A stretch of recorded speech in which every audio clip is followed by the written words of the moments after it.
Current chief மினிஸ்டரா இருக்கிற மு.க. ஸ்டாலினே அவரோட தொகுதி கொளத்தூர்லயே தோல்வி அடைஞ்சிருக்காரு. அதுவும் டிவிகேவோட வி.எஸ். பாலு அப்படிங்கிற ஒரு கேண்டிடேட்டுக்கு எதிராக.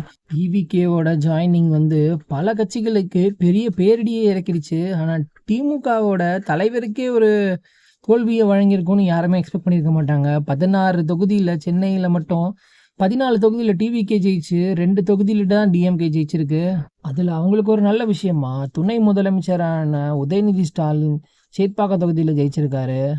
இந்த கட்சிக்கு மட்டும் இல்லை, ஆல்ரெடி ஏடிஎம்கே எக்ஸ்பெக்ட் பண்ண மாதிரி ஓரளவுக்கு டீசெண்டான இதை தான் எடுத்திருந்தாங்க.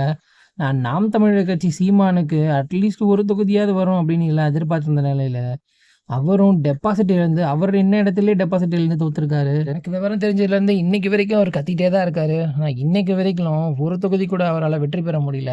நீங்க என்ன நினைக்கிறீங்க? இந்த தடவை இவங்கெல்லாம் பண்ண தவறுகள் என்ன, எதனால அவங்க தோத்தாங்கன்னு கீழே கமெண்ட் பண்ணுங்க.